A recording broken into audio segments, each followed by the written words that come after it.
Welcome to the Texas Panhandle Builders Association TPBA Builder Talk podcast, where we'll bring you expert advice from the heart of Amarillo building community. Whether you're a seasoned professional or just starting in the trade, our goal is to keep you informed on the ever-evolving building codes, share best practices, and help you excel in your craft.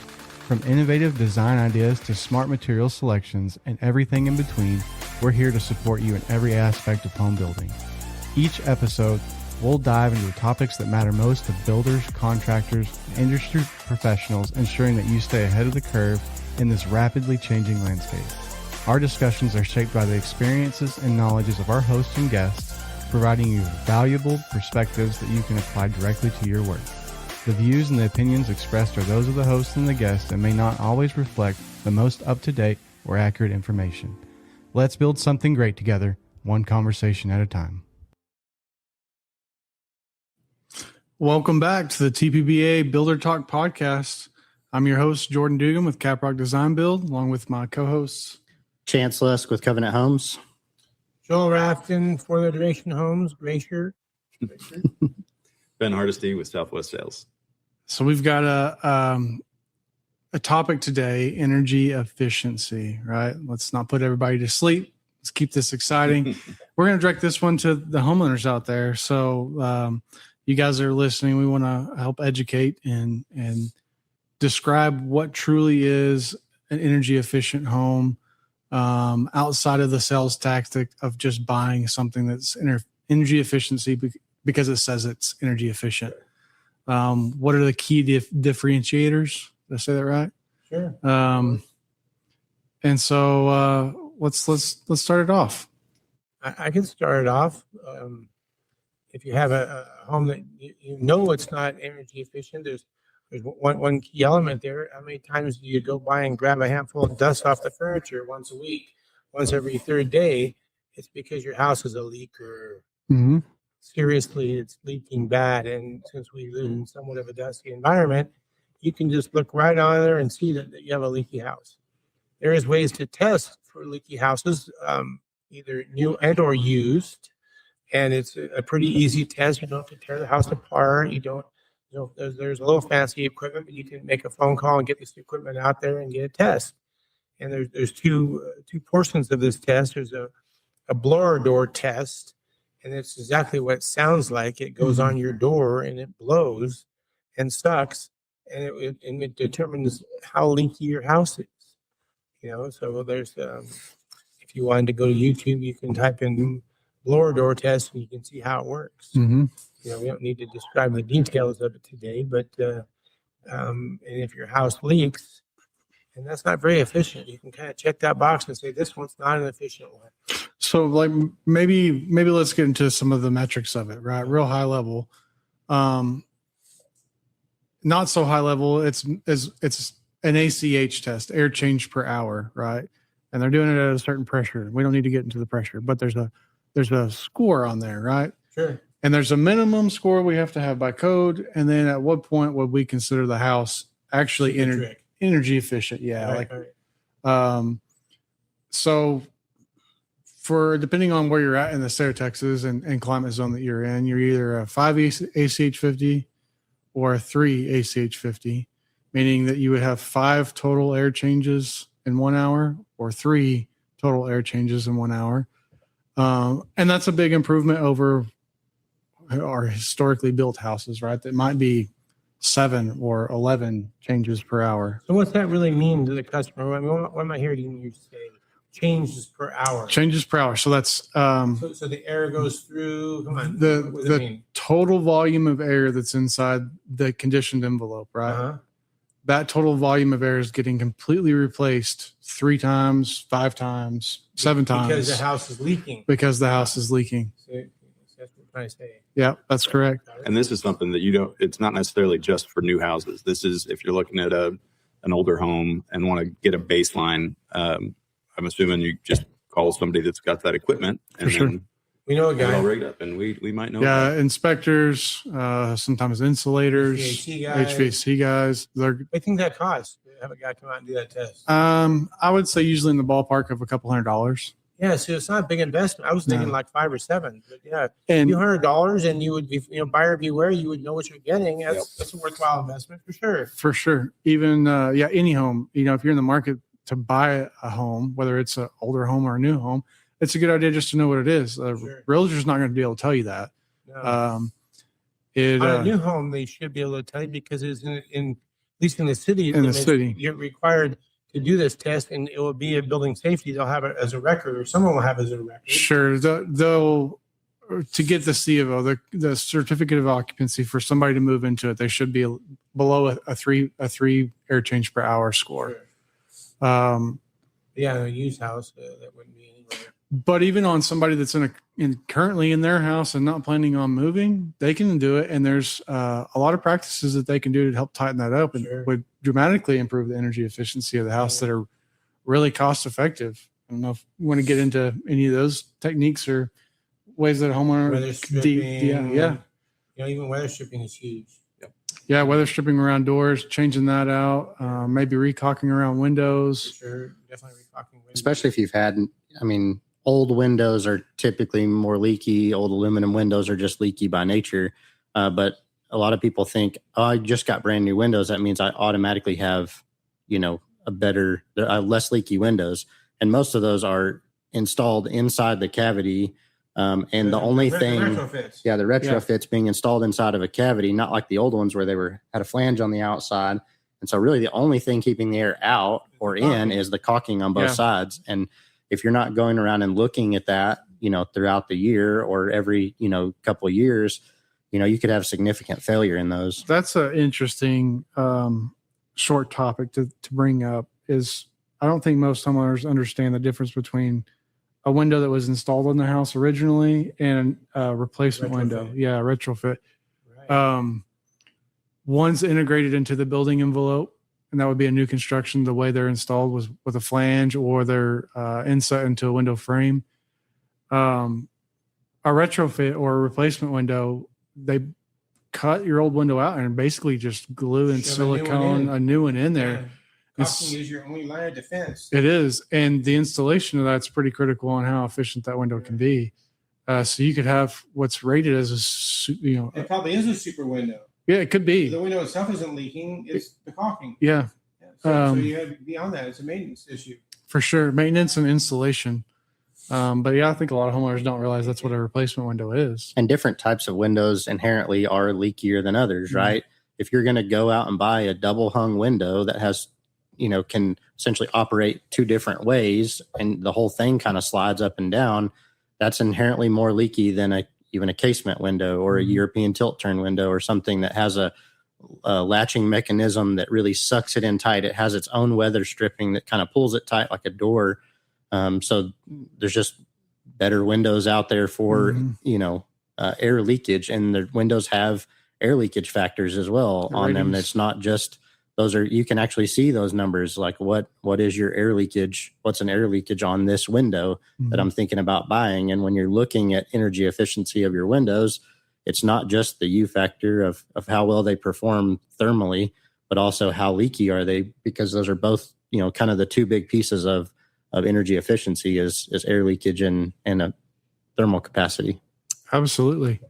So in the world of doing that blower door test, we know what the test results are now. We've explained what they mean on air changes. Is there a way to isolate the leaks? There's tooling? Several ways to find the leaks, right? So if you are looking at those windows, like, we're talking about the windows, and we can go over with the magic wand. So can we determine where the leaks are? Yeah, a common practice is using like a theatrical fog machine, right? Depending on how leaky your house is and how much fog you use, you might want to call the fire department to let them know that your house is going to be smoking. I used to have a fog machine. It was pretty cool. It was like a little two-stroke job. And it would fog. Yeah, it was really wild. Sounds healthy. Yeah. No, it really wasn't, but it was really fun to play with. Yeah. For sure. So they make fog machines. They also like RetroTech is a brand of a blower door. They have a smoke pin. So if you get in an area that you think you've got a leak, you can use that small smoke source and watch that smoke Or say you can move. save from July 4th. You can save the smoke bombs and not have a couple smoke bombs. There you go. For real, Might be healthier than the two-stroke. Probably would be. Probably less money. Yeah. You know, I mean, two-stroke's the thing of the past. And like myself, I'm getting to be that point. So I remember firing that thing off. So the other part of the leakage is and you guys will probably start talking more about the HVAC once this conversation gets going, but the ducting that you have your HVAC coming through these vents that are in your walls and your ceilings, wherever they are, there's a way to check those things to see if they're leaking. Not an easy repair unless it's in the attic and you can get to them, but it's a duct blast. It's a little hood fits over the actual ducting vent, and then they can pressurize that, I guess. And Correct. And then they can determine that those are leaking. And then really that's not part of the lower door, not part of the overall leakage, but it is part of how you're losing efficiencies in your heating. So those are two really easy ways that a homeowner, new house, old house, can check major efficiency issues. Those are two gigantic efficiencies that you can just boom, boom, and you can know you got an efficient home or you don't. Yeah, I You would could talk a little about the HVAC for sure. efficiencies and heat losses and whatnot. I would go as far to say that the leakiness of the home, how much air is moving in and out of the home, and the ductwork is probably the most critical source of energy efficiency. And it's also a great litmus test to how well the house is built in general. If those two things are good, and good chance most everything else is pretty good. Sure. So that's a really good start. I think that's our number one on the topic. On the topic itself, our number one I would consider. Ben, you want to hop us into number two? On the HVAC side of things, the leaking. If you could have all the foam insulation in the world, and then you've got a leaky duct system, it's not going to matter that you've got R54 up in the ceiling. You're just heating up an attic or a subfloor. You're just writing checks for energy is just going away. Yeah. So air leakage and everything is definitely paramount. And obviously out in our neck of the woods, we've got some relatively volatile weather. So having a good HVAC system, that can pay a lot of dividends. Bunch of different versions. You've got all electric subdivisions out here and then gas subdivisions. So you've got a mix of heat pumps. You've got, multiple different versions of the heat pumps. You've got inverter types. There's mini splits, but none of those matter if the house is leaky because you're just heating or cooling outside. So on the HVAC side of things, you've got, and it's been a long time since I sold HVAC, so you guys chime in. No, you're on your own, dude. Tell us everything you know. You got 20 minutes. So you've got a minimum SEER rating that you have to install for code. Your SEER rating, the higher you go with that number, the more efficient the unit is. I've had a heat pump for a long time, and I changed it out for a 22 SEER inverter style. And anybody that's got a heat pump, they'll notice in the winter, whenever their heater kicks on, the lights dim because it takes an enormous amount of energy to get that fan and compressor started.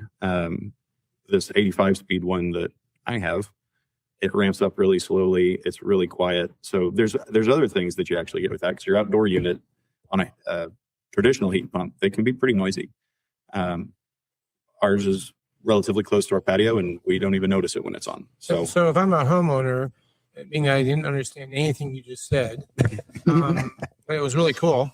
I'm glad you got a good unit. What am I going to go? I'm going to walk out. I'm walking with my realtor. I'm buying a new house. I'm buying a used house.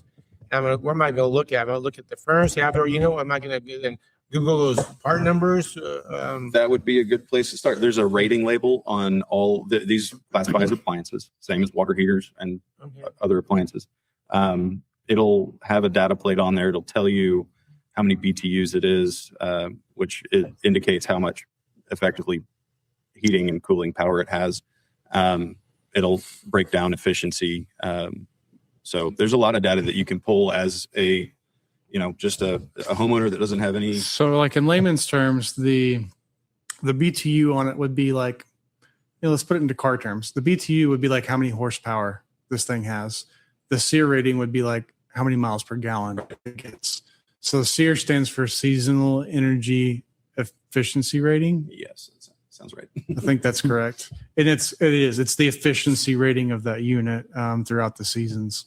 That's a pretty good analogy, I would say, horsepower to fuel mileage, right?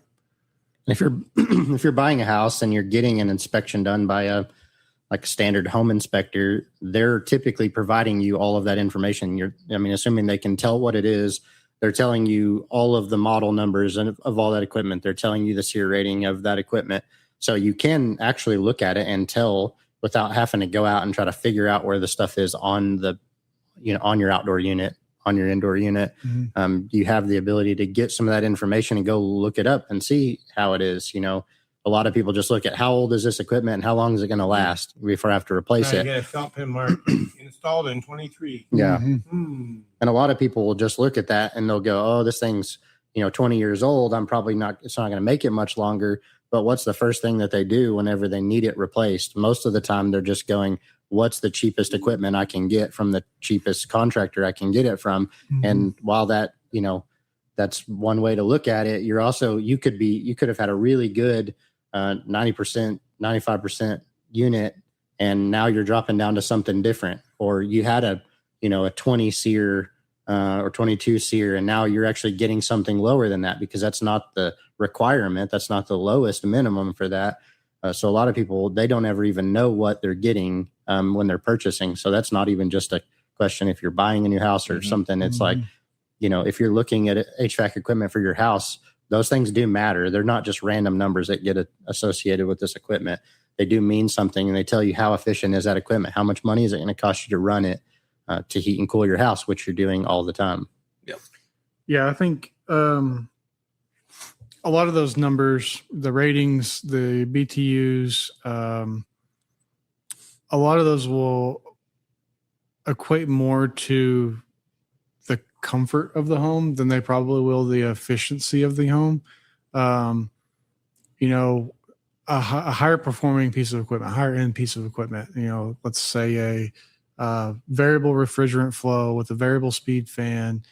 You're not going to get that gust of air, cold or hot pockets throughout the house when you're heating and cooling. Mm-hmm. And you're going to notice it more in the comfort. And that's what you're paying for. The byproduct of it is energy efficiency is what I would say. Yep. And that's probably what doesn't drive the sales of the energy efficiency ones, because there's not a huge difference, right? You're still heating and cooling a house. Your leaky house will make a bigger difference than the unit itself. Right. Will. Yeah. I think of all appliances, the HVAC is the one that doesn't get enough credit. Mm-hmm. It's on all the time. Mm-hmm. It's making you comfortable, whether it's For sure. a little blotchy or not doing quite as smooth of a transition as you might want, or the lights dim.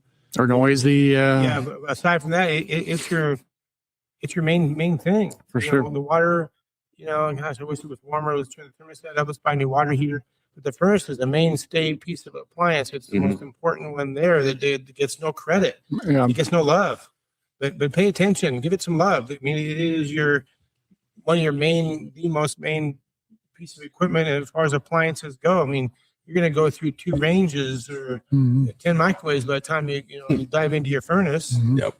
So You hope. give it some respect for sure, and learn about it. Like you're saying, with the home inspector will give you that information, or get the label off and take a few minutes to sit down. You can Google what it costs for a new pair of something coming on Amazon the very next day. So you can definitely take some time to Google about a furnace For sure. and read a paragraph or two.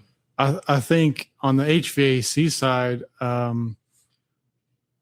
2 things that can be done or considered that would help very much so in the energy efficiency side of things is keeping the ductwork inside the conditioned envelope, right? So not having that ductwork running through a 140-degree summer day attic. Furnace or ductwork. Yeah, furnace or ductwork, either one for that matter. If you've got 50-degree air blowing through it and 140-degree attic, that's a big swing in temperature, and that's a lot of energy loss going to that attic. The other thing would probably be an ERV. When we start to tighten these houses down, bringing a controlled fresh air source becomes a necessity. And there's the very cheap way of poking a hole in your roof and running a ductwork down into your plenum, your return plenum, and having an air supply that way. But it's if you hear what's actually happening, you'll understand how inefficient that is. You're pulling 90, 100 degree air plus off of your roof directly into your conditioned air to get that new air change source out. And that's extremely inefficient. So what an ERV does, energy recovery ventilator, it's taking the, call it the stale air in your house that's conditioned, and it's crossing it with the incoming outside air that's warm. You're pulling that temperature difference off of it, and now replacing new air in the house that's closer to your conditioned space on the inside without losing that efficiency of the conditioned air.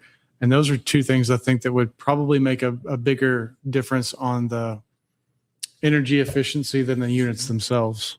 Well, then here's a real small thing: change your filters For sure. frequently. Yeah, For sure. because we're pulling in, no matter whether we're doing ERV or poking a hole and doing a simple tinea or something, we're pulling dusty air in where we live. Mhm. And it's not, it's dry, dusty air, and it's coming in, and if we're not changing those filters up. And another thing, I don't know, as far as the timing goes, I was kind of always under the school of thought that I'd run my ERV a lot at the time.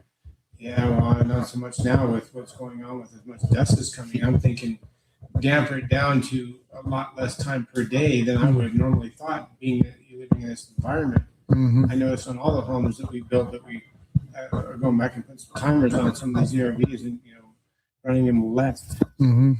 is food for thought, living in a dusty environment. So the next most favorite appliance, my most favorite actually, would be the water heater. I like long showers. Yeah. So what do you know about efficiencies in water heaters? You get that label, and but there's all kinds of different. We got this one that you have that you like. Just they call it So that'd be a hybrid heat pump. a heat pump. You got to tell everybody about that. That's pretty cool. So a normal, this is an electric heater. I say hybrid, and everybody thinks it's got a gas burner and electric elements, but no, it's. You got to plug it in when you're done running it. Yes. You can plug it into. Plug it in, preferably before you run. Yeah. And when it's got water For a long time, too. yeah. You Okay. definitely don't want to dry fire that. All right. So basically, a heat pump takes, it's like an HVAC heat pump. It's taking heat out of the air, the just ambient air. And, even if you think it's cold outside, there's still heat It's- energy It's in not that absolute zero, yeah. air. So it strips that heat out, and like a heat pump in a HVAC system, it works its way into the Freon effectively. So you've got a really hot coil going around a steel tank. That is immeasurably more efficient. Well, it is very measurably more efficient because there's numbers associated to it. But it's a lot more efficient than running elements, and it's a lot more efficient than running natural gas. And it also, depending on where you place the water heater, has potential benefits of, for every degree, it strips 15 degrees out of the ambient air. So if you've got 100 degree air that you're running through that, it's going to be pumping out 85 degree air. So you can use that to, you can duct it into the ceiling, and it basically would create an air cushion of cooler air above your ceiling, which would kind of add to the thermal efficacy of the insulation up there. Or if you like doing work in the garage, you just duct it out in the garage, and it'll cool your garage off while you're heating the water. So the way that they measure water heater efficiency it's called UEF, which is Uniform Energy Factor. The way to think about it is for every dollar you're spending on whatever source of energy to heat the water, it's a percentage of what you're actually getting in heat transfer. So a 50-gallon gas water heater is going to be anywhere from 70 to sometimes in the 80s with just an atmospheric gas water heater, which is what I'd say 90% of what is going in Amarillo. So as a homeowner, when you go and pop open the water heater closet and check it out, if you look up where the heater is being vented, it's going to be a metal vent going straight up out the ceiling. there's condensing. I won't get into all that. That's getting into the weeds. But back to the heat pump water heater. The uniform energy factor of that, because of the way it is transferring the heat around, it's up to 4.02 UEF is what I've seen. So for every dollar of energy you're spending, you're getting $3. Well, you're getting all $4 back, or you're getting $4 back from every dollar that you're spending on heat, on the water. You're getting $4 worth of hot water or heat transfer, because it's moving. You're cooling off an area, or you're adding a air barrier in your attic.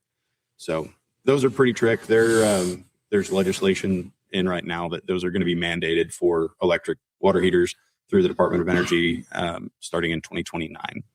So I've been. Those are big. They are a little bigger because you basically have They don't fit everywhere, do heat they? pump. No, that is a consideration. There are split systems where the tank's smaller and you've got an outside condenser. And But you wouldn't get that cold air benefit of the ducting, would you? you wouldn't. Now the cold air is a benefit during the summertime, but I have seen systems where they'll put the exhaust on like a Y in the garage. In the summertime they'll dump it in the garage, and in the wintertime they'll close it off and dump it outside. Right. It's just a Y and it's just a motorized damper. Mm-hmm. But a split system wouldn't have that. It would not have that. I mean, I guess we're starting the conversation now. It's my fault. I was asking about that electric water heater, but why don't you go back down to the average water heater and work your way up through the tankless and what homeowners would see and would be excited to see, and what they would go, oh, it's one of those. Right. And I mean, don't get me wrong. There's nothing wrong with a 50-gallon regular gas water heater. They work. There's a reason they're out there. They're just not going to be as energy efficient.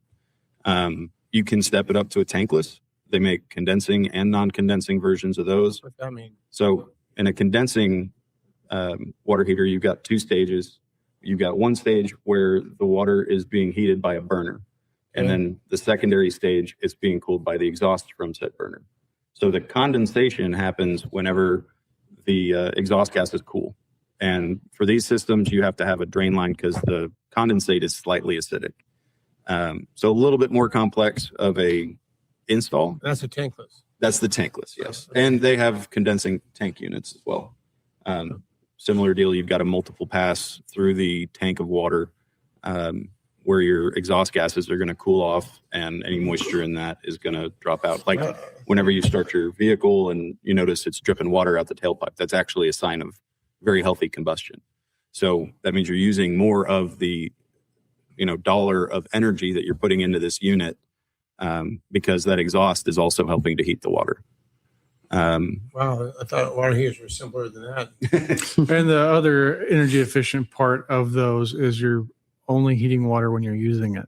On a tankless, yes. On a tankless. Yes. Yeah, because otherwise you could have a 50-gallon tank. You're on vacation. If you forgot to turn that down, it's sitting there keeping that 50 gallons of water warm the entire time you're in Cabo. Mm-hmm. Are you saying you're supposed to turn that thing down when you go on vacation? I have not heard of a single person do it, but be smart. Yeah. So are the gas tankless water heaters more efficient than the electric ones? I heard something about that. Technically, a tankless electric water heater, they are 99% efficient because just of the nature. You've got very small passages going over the element. That water is flash heated. The downside of that is electricity is not super cheap. And they take a lot of it. And they're usually like 360 amp breakers. Yes. And a lot of houses don't even have the service for it.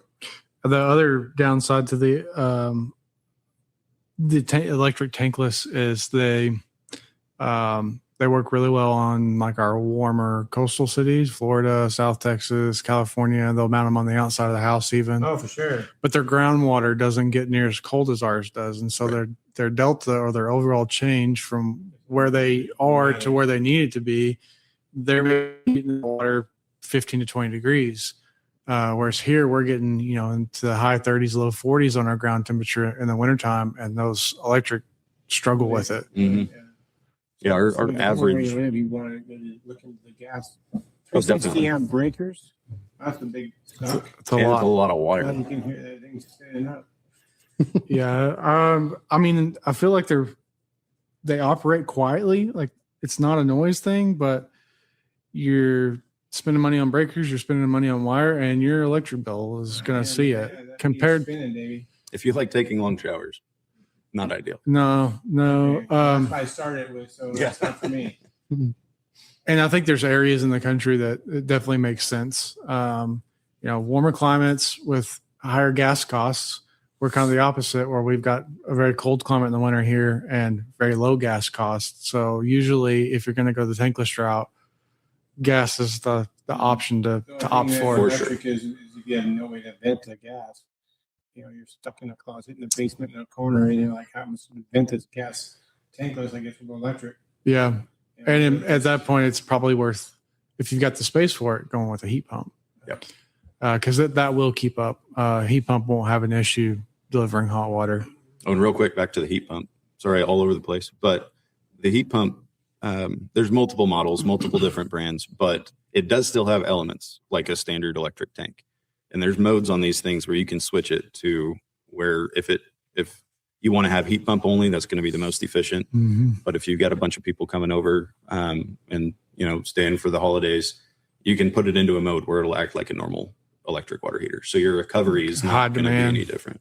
Yeah. And then back to the tankless side of things. So tankless gas, high efficiency with the condensing units, those get up to 0.96, 0.98 efficient. The way the system is, like the actual water loop and everything, can also play a part in that. But that means for every $1 of energy you're putting into that gas unit, you're getting 96 cents back in hot water, effectively. That's for me. Some of those ones had the recirculation pumps built into them. That's what I was fixing to get into. That's another way you can increase your efficiency is have, either some sort of timer or aquastat, which basically reads. Yeah, because the recirc, I would say, is a comfort feature, not an energy efficiency feature, but your timers that you're talking about would be the energy efficient. Yeah. Sorry, I mean to interrupt. No, you're good. You're good. But that will reduce your water usage if you don't have it plumbed in any sort of recirculating loop. You're going to have the water on, waiting for that hot water to make it from the tankless heater to the fixture. Well, and it's affecting your resource. Correct. Mm-hmm. And that's something you have to consider. It might not be inside the walls of your home, but your resource of you for wasting water. I've gone through and read some of the information on how much water an average home waits for hot water is astronomical. Mm-hmm. It's thousands of gallons that you're just throwing down the drain. And when you live in a community like, where the resources is, finite. Yep. You have to consider that loop. Oh, definitely. As a good thing. And actually, to that point, it's not very popular or common, I guess. It's probably popular in other areas, but your fixtures, like your bathroom faucets, maybe even your kitchen faucet, on the water side of things, water usage side of things, if you run 3/8 inch PEX instead of 1/2 inch PEX, that's a significantly less or smaller volume of water that you've got to change out before hot water gets to your fixture. Mm-hmm. So a lot of people think that it's going to reduce their flow, but the fixture's reducing the flow. fixture's reducing it down to like 1/4 inch or Mhm. less. So anyways, that's kind of the plumbing side of things. Appreciate that. Here's a little trivia question. You probably will know this, but Well, don't let them answer. Which, You can answer this. on a standard electric water heater, which element fires first out of a cold? The bottom one. What's your guess? I'll go with Joel on the bottom one. So if you've got a completely cold tank and you plug that thing in, the top element actually goes on first. That's the one that's got the thermostat in it. They both have thermostats. Well, the adjustable ones. Well, I guess they're both adjustable. Do you know why? What's that? Do you know Because why? of the tube? Yeah. It's a cold water tube. Yeah, because of the tube. I was trying to suck you in. Sorry. dude. Hey, it happens. You got me. Yeah, there's a plastic tube that pushes the water to the bottom of the tank. Yep. Mhm. The dip tube. Anyway. And another on those, Okay, you have give us to another one. service. Come on, just another one. Come on. You got any more brain How busters? often should you service a tank water heater and a tankless water heater? Tankless is every year. Yeah, I just at went through least. that. Is that starting with the specifications of the ISE or the The IBC. IBC was 1 year. So I just went through that. Sorry. Yeah, and I would say if not per manufacturer's recommendations, but if you haven't serviced your tankless and it's been like 2 or 3 years, from my experience as plumbing, I would not try to service it after that. The chances of breaking loose something and causing more damage is a lot higher than you doing that tankless any good at that point. Yeah. I think a lot of it has to do with the filtration and the Mhm. software you have in line before you get to there. Because, Oh, for sure. gosh, some of the stuff you dig out of those water heaters, the mineral, depending where you live, it's crazy. Yep. If you're not softening your water, don't they say you're supposed to service your regular tanked water heaters every 6 months? You're supposed to drain them. Yep. I mean, I don't know that I've ever drained one in my own house. I don't know so, anybody that it's- really Right, has. You know, at I've- the same time, it turns down when you leave town. Yeah. It doesn't happen. I've Yeah. changed water Maintenance. heaters out before that. Let's say you probably know a weight of a 40-gallon gas. I don't know, 120 pounds Sounds about empty. right. I've changed them out where they were well over 400 pounds of Is it worth minerals? of Oh, sediment in the bottom of them. No water, just sediment. I actually just changed the lower element on one, and I pulled the element out, and the sediment was at the element. So I kept on blowing the element. Yep. Mm-hmm. Every 2 weeks, I was like, "What's going on here?" So I literally just took a high pressure nozzle in there and just started. I worked on it until I had a 5-gallon bucket Mm-hmm. of minerals. It's just like Yeah, our water's not very kind to water heaters out here. No. Some of the hardest in the nation. Yep. Okay, so we've gone over air tightness, HVAC, and water sources. What do we got left? Insulation. Windows. We talked about windows. Yeah, a I'm going to little bit. excuse myself, gentlemen. It's been a pleasure. Joel, I got some enjoy things I it. Thanks, gotta man. go. Next time, I promise I'll wear a black shirt. Yeah. See ya. Yeah. We'll touch on insulation and maybe kind of wrap it up. Yeah. So I think, but kind of back to your point earlier in the air tightness conversation is a lot of people will say this house is energy efficient because it has spray foam. And then there's a lot of people still out there today that will say you have to be careful because you can build a house too tight.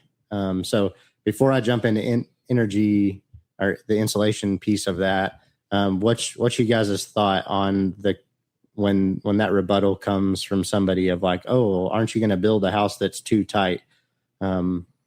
You talked about it a little bit with the ERV. Build it tight and vent it right. Yeah. That's the saying, right? Yeah. So can't build too tight, but you do have to supply ventilation for that house, right?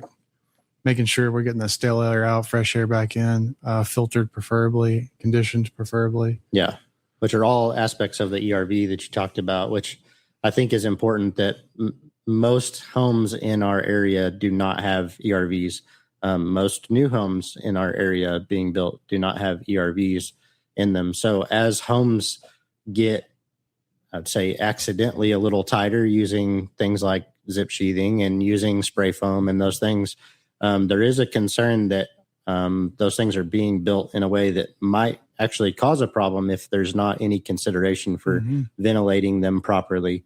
So I just wanted, before we jumped into insulation, I wanted to just say that because I think that's something that as you're, as someone's looking at a new home, especially one that's built with spray foam, it's a consideration of how are they venting the house. So it might be worth that asking the builder that question. Hey, do you have any equipment that's bringing in fresh air into this house? So I think it's an important question to ask of how that's being done because it's, a very important piece of building a healthy house, not just a comfortable one, but one that is healthy. For sure. Doesn't create mold and condensation issues and things like that. So, but on the insulation piece of that, a lot of houses being built today, the kind of the quote unquote gold standard is spray foam insulation. And while that it can be a great product, there's a lot of things to that. You can only fill up a wall cavity full of insulation, spray foam or otherwise, as thick as that cavity is, right? So if you're building with 2x4 exterior wall, you can only get so much R value in that wall. And so just the use of spray foam alone is not the end all be all. It does still depend on how much of it are you using. Just like back, when most of the houses were being blown in, just having blown in insulation over the ceiling, the R value of that mattered. The thickness of which they sprayed it there was a minimum requirement of how thick that had to be to produce a certain R value for that insulation. And so that's still a consideration. If you're not gonna have spray foam, you want to know, number one, I think maybe it's just me of my own curiosity. I would want to know what this house is insulated with. How is it insulated? What was the method used? And then what are my R values? What can I expect from this house? Is this house different than another builder's house that, especially if you're looking in the spec realm and wanting to buy something that's already pre-built that you may not have built as a custom? You want to know what you're getting for your money, because not all builders are equal in that way of what their methodology is. And so knowing the R values, knowing how they air sealed the house, if they air sealed the house, how are those things being done? Because those things, while you don't see them, they're not things you can show off to your friends and family. They are important pieces of how the building is constructed, and the overall durability of them and longevity and healthiness of those homes. But if you're building a custom house, I think that's a very important piece of the conversation you should be having with your builder is what are your methods for ventilation? How do you insulate? How do you air seal? And again, there's a million ways to skin that proverbial cat, but you want to know what those are. I think you should want to know as a homeowner or a potential buyer, especially of a custom home, because custom homes are not cheap to build nowadays. So you want to know what you're getting for that dollar amount, for that cost per square foot. Do you want to maybe touch on some of the different types of insulation? Foam, open cell, closed cell, wool, all the things. Yeah, there's a ton, and it seems like every time I think that's all of them that could possibly be. There's more that are out there. There's everything from natural materials like sheep's wool and straw bale and things like that are out there. There's mineral wool, which is like ground up rock and things like that are put together. Like rock wool insulation typically comes in bats, and you put it in kind of like the old school fiberglass bats that would go in the wall, which is another insulation type. Fiberglass bats. You have spray foam, and when people say spray foam in the residential aspect of construction, typically they're talking about open cell spray foam insulation. They're not talking about closed cell. When you go into somebody's barn or in their shop and they have spray foam sprayed on the walls, that's typically closed cell. It's much harder. It's much denser. It has less places for air to infiltrate it.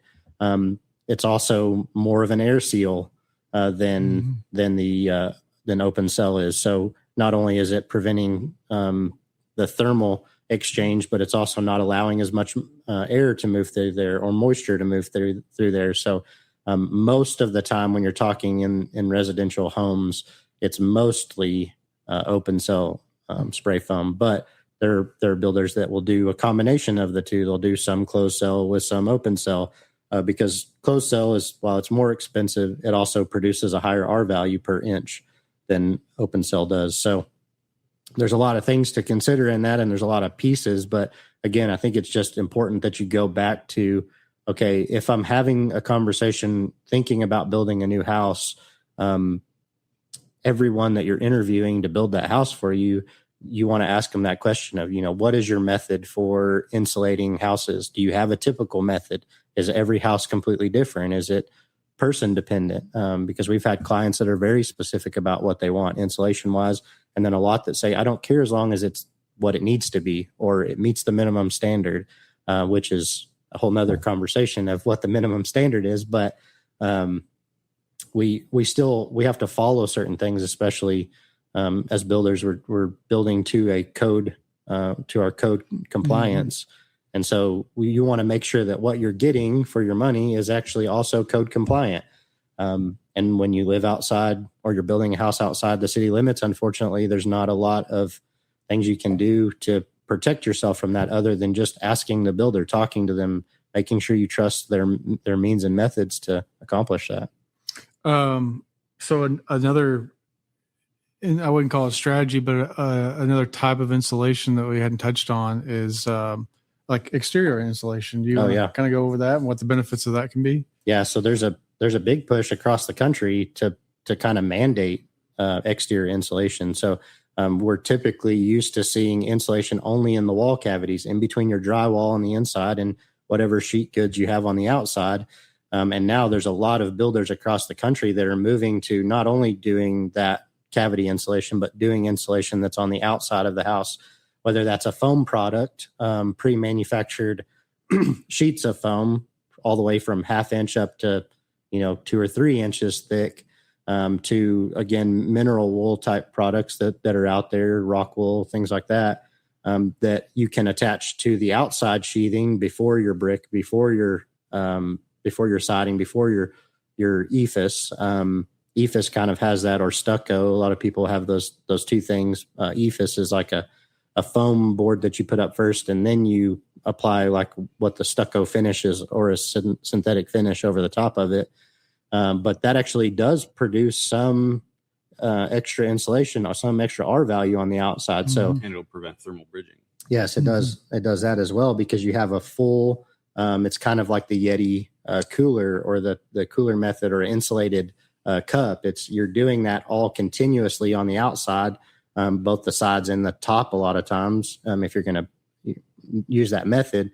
And you can really insulate that thing from the outside so that there is less just thermal intrusion or thermal exchange that's happening between all of the wood products, which are less thermally resistive overall. Yeah. Do you want to touch a little bit more on thermal bridging? Yeah. It's So probably the first time a lot of these listeners have heard it. thermal bridges, right? Like, what is that? So you kind of, at least for me as a builder, I really want to minimize the amount of things that protrude from the inside of the house to the outside of the house without being blocked by some kind of insulative material. So while a cool metal beam that runs all the way through the house and protrudes all the way out to the outside and carries the outside porch can look awesome, there's also potential for that to also carry with it a lot of, especially in the cold, it can bring that cold immediately into that house, and also cause lots of condensation issues. So it's just like the windows that are not properly installed or don't have good thermal properties, where they condense on the backside in the wintertime. My favorite coffee shop here in town struggles with that a lot, with their windows, of just the crazy amounts of condensation on the inside of those, I'm sure all in the wall cavity of that, because they just struggle to keep up of keeping the cold outside and keeping the heat inside. And it's just like that glass of iced tea in the summertime that condenses on the outside. So when that heat hits that cold condensing surface, it immediately creates that water. And where is that water going? It's probably going in your wall cavity, which you don't ever see. And now you have the potential for mold to grow in there that you didn't even know was happening. So really decreasing thermal bridges, or places where the cold can get inside very quickly through very little effort, is what you're trying to minimize. And so there's lots of ways to do that. But one really good way to do that is if you have continuous insulation on the outside of your building, you can really prevent that almost completely. It's not perfect. No system is completely perfect, but man, it sure helps if you can insulate from the outside. Right. Yeah, that thermal bridging is kind of like a conductor for heat transfer, I guess, easy way to say it. And probably one of the most overlooked things in our building industry. Yeah. Kind of the bottom of the totem pole as far as what everybody seems to care about. I think we have some pretty good topics today on you got another one? I've got one more quick thing.